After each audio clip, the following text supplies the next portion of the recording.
الحمد لله والصلاة والسلام على سيدنا محمد وعلى آله وأصحابه أجمعين. الحمد لله والصلاة والسلام على سيدنا محمد وعلى آله وأصحابه أجمعين. أما بعد، فأعوذ بالله من الشيطان الرجيم. بسم الله الرحمن الرحيم. ولا تدع من دون الله ما لا ينفعك ولا يضرك، فإن فعلت فإنك إذا من الظالمين. وإن يمسسك الله بضر فلا كاشف له، وإن يردك بخير فلا راد لفضله، يصيب به من يشاء من عباده وهو الغفور الرحيم. صدق الله العظيم. اللهم صل على سيدنا محمد النبي الأمي وعلى آله وأصحابه وسلم. اللهم صل على سيدنا محمد النبي الأمي وعلى آله وأصحابه وسلم. میرے معزز مسلمان بزرگوں، عزیز بھائیوں، اس مادہ پرستی کی اس دور نے اور اس ذہنیت نے عابد اور معبود کا تعلق، بندے اور الہ کا تعلق بہت کمزور کر رکھا ہے. بندے اور خالق کا تعلق، عبد اور معبود کا تعلق، بندے اور الہ کا یہ تعلق، اس میں بڑا اضمحلال ہے، کمزوری ہے. وہ تمام خوبیاں جو اللہ کی تھیں اس کی جگہ معاشرے میں مادیت نے لے لی. یقین یہ ہوتا تھا نفع اور نقصان کا مالک اللہ. یقین ہوتا تھا کہ وہ نہ چاہے تو کچھ بھی نہیں ہو سکتا، اور وہ چاہ لے تو سب کچھ ہو سکتا. یقین ہوتا تھا کہ وہ ذات ایسی ہے کہ اتنا آدمی لے کر نہیں خوش ہوتا جتنا اس سے کوئی ذات مانگ کے وہ ذات خوش ہوتی ہے. یہ یقین ہوتا تھا کہ اس کے بعد وہ سب کچھ ہے جو میری ضرورت ہے. یہ یقین ہوتا تھا کہ اگر میرا کوئی حاجت روا اور مشکل کشا ہے تو ایک اللہ کی ذات، وہ نہ چاہے سب چاہ لے تو پھر بھی نہیں ہوگا، اور وہ چاہ لے اور سب نہ چاہیں پھر بھی ہو جائے گا. وَإِن يَمْسَسْكَ اللَّهُ بِضُرٍّ فَلَا كَاشِفَ لَهُ. مصیبت دینا چاہے تو کوئی اس مصیبت کو ٹال نہیں سکتا، ہٹا نہیں سکتا. وَإِن يُرِدْكَ بِخَيْرٍ فَلَا رَادَّ لِفَضْلِهِ. وہ مہربانی کرنا چاہے، اپنا فضل کرنا چاہے، کوئی محروم نہیں کر سکتا. یہ یقین ہوتا تھا. اس کی معرفت بھی ہوتی تھی، اس پہ یقین بھی ہوتا تھا، اس سے محبت بھی ہوتی تھی، اس کا خوف بھی ہوتا تھا. اور یہی وہ اندر کی چیزیں تھیں جو آدمی کو اللہ سے ہر گھڑی مانگنے پہ کھڑا کرتی تھی. دعا کا جذبہ پیدا ہوتا تھا، دعا کا تقاضا ہوتا تھا. اب اس ذات کی معرفت نہیں، اس ذات پہ یقین نہیں، اس سے محبت میں کمی، اس کا خوف نہیں، تو زندگی میں آج فریاد بھی اس ذات سے نہیں، دعا بھی اس ذات سے نہیں. جو جس قدر مادی نظریے سے اور مادی ماحول سے متاثر ہے، اتنا ہی وہ دعا جیسی عبادت سے محروم ہے. ہاتھ ہی نہیں اٹھتے، اس سے فریاد ہی نہیں ہوتی، اس سے مانگنا ہی نہیں ہوتا. اس لیے کہ اس نے مادیت کی شکل میں حاضر کے اتنے الہ بنا رکھے ہیں، انہیں چھوڑ کر وہ غیب کی طرف کیسے جائے؟ جس سے اس نے اپنی مشکل کشائی کا عقیدہ بنا رکھا ہے، نظریہ بنا رکھا ہے، بلکہ اس الہ کا تو پھر تذکرے بھی اچھے نہیں لگتے. دور جاہلیت میں اس کا ایک نقشہ قرآن نے کھینچا ہے وَإِذَا ذُكِرَ اللَّهُ وَحْدَهُ اشْمَأَزَّتْ قُلُوبُ الَّذِينَ لَا يُؤْمِنُونَ بِالْآخِرَةِ۔ جب اس ایک ذات کا تذکرہ آئے نا کہ وہ حاجت روا، مشکل کشا، خالق بھی وہی، مالک بھی وہی، مدبر بھی وہی، سارا نظام کائنات بھی اس کے اختیار میں ہے، الا لہ الحکم، فیصلہ اسی کا ہے، واللہ یحکم لا معقب لحکمہ، وہ چاہ لے ساری دنیا بھی مل جائے اس فیصلے کو رد نہیں کر سکتی۔ تو اس دور جاہلیت میں جب اس ایک ذات کا تذکرہ آتا تو لوگوں کے قلوب اس بات کو سننے کے لیے پسند نہیں کرتے۔ وَإِذَا ذُكِرَ اللَّهُ وَحْدَهُ اشْمَأَزَّتْ قُلُوبُ الَّذِينَ لَا يُؤْمِنُونَ بِالْآخِرَةِ وَإِذَا ذُكِرَ الَّذِينَ مِن دُونِهِ، اور اگر اللہ کے علاوہ اوروں کا تذکرہ ہو، جیسے آج کے مادیت کے دور کے نئے بوتے ہیں، مادیت کے میری اس سے مشکل دور ہو جائے گی، ہماری مشکلات یہاں سے ختم ہو جائیں گی، ہماری پریشانی یہاں سے ختم ہو جائے گی، تو بتائیے کتنی توجہ ہوتی ہے بات سننے میں، دل کرتا ہے تذکرے ہوتے ہی رہیں۔ تو دور جاہلیت کے اندر بھی ایسا ہی تھا کہ اللہ کی جو خوبیاں اور صفات تھی ان کی جگہ اس دور کے حاضر بتوں نے لے لی تھی، اور آج اللہ کی جو خوبیاں ہیں مادیت نے اس کی جگہ لے لی۔ معاش سے ہوگا، معیشت سے ہوگا، فلاں سے ہوگا، اور یوں ہوگا، تو کتنی توانائیاں لگتی ہیں، اللہ سے ہوگا، یہ بات دل میں اترتی نہیں ہے، اس کے لیے ہاتھ اٹھتی نہیں ہیں، اس ذات کی مدد اور نصرت کے لیے دل میں تقاضا ہی نہیں ہوتا۔ حالانکہ رسول اللہ صلی اللہ علیہ وسلم فرمایا کرتے تھے جس شخص کے لیے دعا کا دروازہ کھلا اور اسے دعا کی توفیق ملی، اس کے لیے تو اللہ کی رحمت اور مدد اور نصرت کے دروازے کھل گئے۔ من فتح لہ باب دعا، جس شخص کے لیے دعا کا دروازہ کھلا اور اسے دعا کی توفیق مل گئی، فتحت لہ ابواب الرحمہ، اس کے لیے تو اللہ کی رحمت اور اس کی نصرت کے دروازے کھل گئے۔ لیکن اس مادی ذہنیت نے اس بندے کو اپنے معبود سے مانگنے کی توفیق سے محروم کر دیا۔ اس معبود برحق کا نہ یقین رہا، نہ اس سے محبت رہی، نہ اس سے خوف رہا، نہ اس کی معرفت رہی۔ یہی تو دعاؤں کا سرچشمہ ہے، یہ اندر ہوتی تو آدمی دعا کرتا،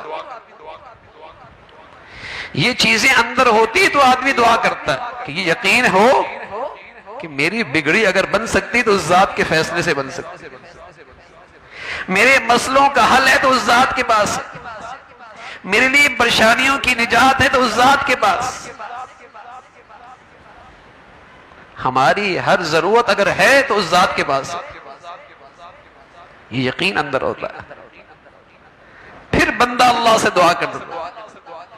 اور رسول اللہ صلی اللہ علیہ وسلم نے فرمایا دعا کی تو یہ شان ہے، دعا کی تو یہ شان ہے کہ جو اللہ سے مانگتا ہے صرف اللہ اس سے راضی نہیں ہوتے، بلکہ نہ مانگنے والے سے اللہ صرف محروم نہیں کرتے، ناراض ہو جاتے۔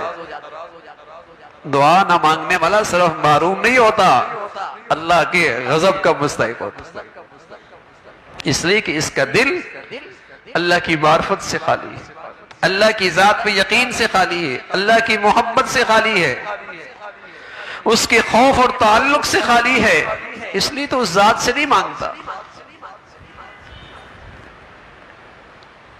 فرمایا اللہ اس سے ناراض ہوتا ہے، من لم یسأل اللہ یغضب علیہ، جو اس سے نہ مانگے وہ اس سے ناراض ہو، اور جو اس سے جتنا زیادہ مانگے اتنا زیادہ اس سے خوش ہو جائے۔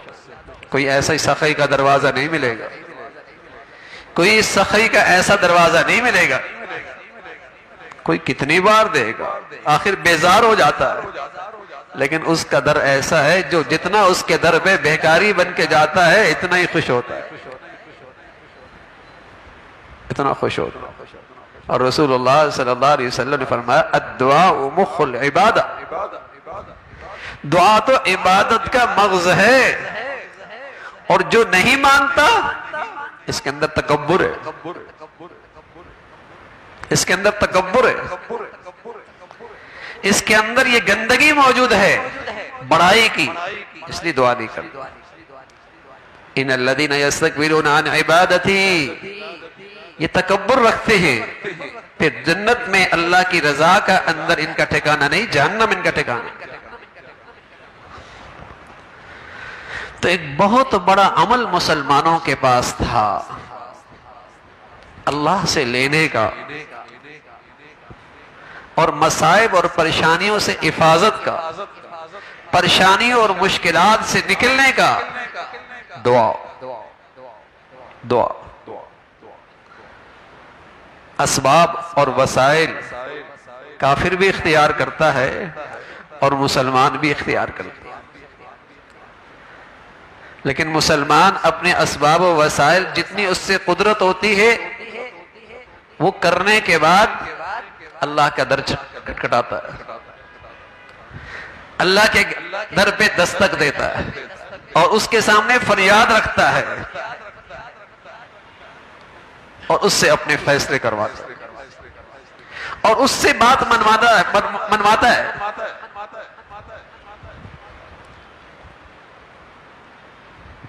اگر آج امت میں اسلام کی جو بہار ہے اور اسلام کا جو نظریہ اور عقیدہ ہے اور اسلام کی جو آج عبادت ہے، اگر کہا جائے تو یہ نبی کے اس دعا کا نتیجہ ہے جو آپ نے بدر کے موقع پہ دعا فرمائی تھی۔ آپ میدان میں گئے اور جب آپ نے میدان کا جائزہ لیا، ظاہری اسباب کے لحاظ سے تو کیا دیکھتے ہیں کہ ایک طرف 1000 ایک زبردست فوج مسلح، اور دوسری طرف تعداد 313، اور اس میں بوڑھے اور بچے، اور جنگی صلاحیتوں سے بھی اس قدر آراستہ نہیں جیسے سامنے کے مد مقابل فوج ہے، اور ظاہری اسباب وسائل بھی کچھ نہیں، لیکن جو بن پاتا تھا وہ کر دیا۔ اب اللہ کے نبی صلی اللہ علیہ وسلم متوجہ ہو گئے اللہ کی طرف اور دعا کرنے لگے، اور ایسی دعا کی، فرمانے لگے اے اللہ ان تہلک ہذہ العصابہ، اے اللہ اگر آج یہ جماعت ہلاک ہو گئی تو پھر آپ کی عبادت کوئی نہیں ہونی، لا توبد، آپ کی پھر عبادت کوئی نہیں ہونی۔ اور یہ اللہ کے نبی کہہ سکتے ہیں، یہ اللہ کے نبی ہی کہہ سکتے ہیں کہ اگر ایسا ہوگا تو پھر ایسا ہو جائے گا۔ اگر آج آپ نے ایسا کر دیا کہ اس جماعت کو ہلاک، اس کا فیصلہ ہو گیا، تو پھر آپ کی عبادت بھی کوئی نہیں ہونی۔ ایسی دعا کی اللہ کے نبی صلی اللہ علیہ وسلم نے کہ پھر دنیا نے دیکھا اس دعا کا اثر کیا ہوا۔ چھپی مدد نہیں آئی، چھپی مدد نہیں آئی، دنیا نے اس ظاہری مدد اور نصرت کو دیکھا کہ وہ بنیاد بن گئی اسلام کے غلبے کی اور اہل اسلام کی فاتح ہونے کی، غالب ہونے کی، وہ دعا بنیاد بن گئی۔ تو میرے عزیزو، رسول اللہ صلی اللہ علیہ وسلم سے بڑھ کر کون اللہ کی معرفت رکھتا ہے؟ کون آپ کی ذات پہ یقین رکھتا ہے؟ کس کو آپ سے زیادہ محبت ہے؟ لیکن کس کے دل میں آپ سے زیادہ خشیت ہے؟ لیکن آپ کی زندگی میں جو چیز نظر آتی ہے وہ قدم قدم پہ اللہ سے فریاد ہے، ہر گھڑی اللہ سے مانگنا ہے۔ کوئی زندگی کا ایسا پہلو نہیں ملتا جہاں آپ نے دعا نہ کی ہو، سبحان اللہ، کوئی پہلو نہیں ملتا۔ زندگی بھری ہوئی ہے آپ کی عبادت کی۔ اگر آپ کی پوری زندگی تقسیم کی جائے تو 2 پہلو ہیں۔ ایک پہلو تو آپ کا ہے ختم نبوت، نبوت کا جامع ہونا، اور دوسرا آپ کی زندگی میں عبادت کا کامل ہونا، عبودیت کا کامل ہونا، اور عبودیت کا کامل ہونا اس کا نتیجہ ہے دعا، اس کا نتیجہ ہے دعا۔ آپ عبادت میں کامل درجے پہ تھے تو آپ کی ساری زندگی عبادت سے بھری ہوئی نظر آتی۔ آج اس مادیت نے اور مادی ذہنیت نے مسلمانوں کو جس چیز سے محروم رکھا ہے وہ دعا اور اللہ سے فریاد سے محروم رکھا ہے۔ ایک مخلوق آپ کو نظر آتی ہے، ان سے ہاتھ بھی نہیں اٹھتے، ان کے ہفتے دن نہیں، مہینے نہیں، سالوں گزر جاتے ہیں، کوئی خلوت اور تنہائی کی گھڑی ایسی نہیں ملتی جس میں وہ اللہ سے فریاد کر رہے ہیں، اس لیے کہ انہیں اس ذات سے کچھ ملنے کا یقین ہی نہیں رہا، اس ذات سے کچھ ہونے کا اعتماد اور یقین ہی نہ رہا، اور جن چیزوں سے انہیں ہوتا نظر آتا ہے اور یقین ہے، بتائیے اس پر وہ اپنی کیسی توانائیاں صرف کر رہے ہوتے، کیسی صلاحیتیں لگا رہے ہوتے، اور کیا جتن کر رہے ہوتے ان اسباب و وسائل کو حاصل کرنے کی۔ تو میرے عزیزو، حالات کو سنوارنے کا یہ بھی تو بہت بڑا وسیلہ ہے کہ مسلمان اللہ کی طرف رجوع کرے، مسلمان اللہ کی مدد اور نصرت کو اپنی طرف متوجہ کرے، مشکلات سے، پریشانیوں سے، ناگواریوں سے نکلنے کا یہ بھی تو بہت بڑا وسیلہ ہے۔ وہ تو کافر ہوتا ہے، وہ تو مشرک ہوتا ہے جو 100% حالات سے نکلنے کا راستہ اسباب و وسائل کو سمجھتا ہے، مادی نقشوں کو سمجھتا ہے۔ مسلمان ان چیزوں کو استعمال کرتا ہے جتنی قدرت ہوتی ہے، لیکن اپنے مولا کا در کھٹکھٹاتا ہے، اس کے در پہ دستک دیتا ہے۔ جتنی زیادہ زندگی میں ناگواری آئی اتنا اس کی زندگی میں اللہ سے فریاد بڑھ گئی، اللہ کی طرف رجوع بڑھ گیا۔ پھر خیال آتا ہے ایک بڑی رکاوٹ ہوتی ہے، وہ ذات تو دور ہے، اسے میں اپنی مشکل اس کے سامنے کیسے پیش کروں، اور اسے میں اپنی فریاد کیسے سناؤں۔ وَإِذَا سَأَلَكَ عِبَادِي عَنِّي قَرِيبٌ، اسے کہہ دو، میرے بندوں سے کہہ دو، ساری مخلوق سے زیادہ بلکہ تیری شہرک سے بھی زیادہ وہ ذات قریب ہے، ہر مخلوق سے تیری شہرک سے بھی زیادہ وہ ذات قریب ہے، تیری ہر حالت سے واقف بھی ہے، اور اسے سنوارنے کی اس ذات کو پوری قدرت بھی ہے۔ اجیب دعوت الداعی اذا دعان فلیستجیبوا لی ولیؤمنوا بی۔ اور سبحان اللہ، اس ذات پہ بھی یقین ہو کہ وہ ذات دینا چاہتی ہے، بخشش، عطا، نوازنا، ہاں یہ اس کی خاص خوبی ہے۔ نوازش، عطا، بخشش، یہ تو اس کی خاص صفت ہے، یہ تو اس کی خاص خوبی ہے۔ اور اس لیے عمر فرمایا کرتے تھے رضی اللہ تعالیٰ عنہ، مجھے اس کی فکر نہیں ہوتی کہ دعا قبول ہوگی یا نہیں ہوگی، مجھے سارا اہتمام اس کا ہوتا ہے کہ مجھے دعا کی توفیق مل جائے، اس لیے کہ جب مجھے دعا کا اہتمام اور توفیق ہو گئی تو مجھے یقین ہوتا ہے میری دعا قبول بھی ہوگی، مجھے اس کی فکر نہیں ہوتی قبول ہوگی یا نہیں ہوگی، مجھے تو سارا اہتمام اس کا ہوتا ہے کہ مجھے دعا کی توفیق مل جائے، اس سے مانگنا نصیب ہو جائے۔ اس لیے کہ رسول اللہ صلی اللہ علیہ وسلم فرمایا کرتے تھے کہ جسے دعا کی توفیق ہو گئی اس کی تو برکتوں کے دروازے کھل گئے نا۔ تو میرے عزیزو، یہ بہت بڑا عمل ہے، اپنے بچوں کو سکھایا کرے، اپنے گھر والوں کو سکھایا کرے، عادت بنائیں کہ ہاں اللہ سے مانگو نا، ٹھیک ہے ڈاکٹر کے پاس جانا ہے، فلاں کے پاس جانا ہے، فلاں کے پاس جانا ہے، فلاں کے پاس جانا ہے، ارے میاں پہلے اس کا اس کے در پہ دستک دو نا، اس کی رحمت کا متوجہ، اس سے مانگو، اس سے فریاد کرو، اور یقین جانے جس شخص کو دعا کی توفیق ہو جاتی ہے ایک چیز نقد ملتی ہے، فوراً ملتی ہے، کیا؟ دل کو تسلی ہو جاتی ہے، کہ آدمی کسی آزمائش میں ہو اور پھر ہم کسی با اختیار آدمی سے فون پہ رابطہ ہو جائے، ہاں تو بتائیے بھائی رابطہ ہو گیا، حالانکہ نہ اس نے کام کرنے کا وعدہ کیا، لیکن رابطہ ہوتے ایک تسلی اس سے ہو جاتی ہے۔ اور سبحان اللہ، کوئی احکم الحاکمین اور بادشاہوں سے بادشاہ سے رابطہ کر لے، دل تسلی میں نہ آئے، ایسا نہیں ہو سکتا، ایسا نہیں ہو سکتا۔ تو دعا بڑھیا ہو اور دعا کا اہتمام ہو، اور میرے عزیزو جب دعاؤں کے ذریعے اللہ کی ذات پہ یقین بڑھتا ہے اور اس کی معرفت بڑھتی ہے، اس سے تعلق بڑھتا ہے، پھر آدمی خلوتیں تلاش کرتا ہے، تنہائیاں تلاش کرتا ہے کہ میں اپنی ساری دل کی فریادیں اس کے سامنے رکھوں گا۔ پھر آدمی خلوتیں تلاش کرتا ہے، تنہائیاں تلاش کرتا ہے کہ میں اپنی ساری دل کی جذبات اس کے سامنے رکھ دوں گا۔ ایسے وقت پھر وہ اوقات، قبولیت کے اوقات اسے ملتے ہیں اور قبولیت کی گھڑیاں اسے نصیب ہوتی ہیں۔ تو میرے عزیزو اللہ تعالی ہمیں اپنا تعلق نصیب فرمائے اور ہمیشہ دعا کی عمل کی توفیق نصیب فرمائے۔ وآخر دعوانا الحمدللہ رب العالمین۔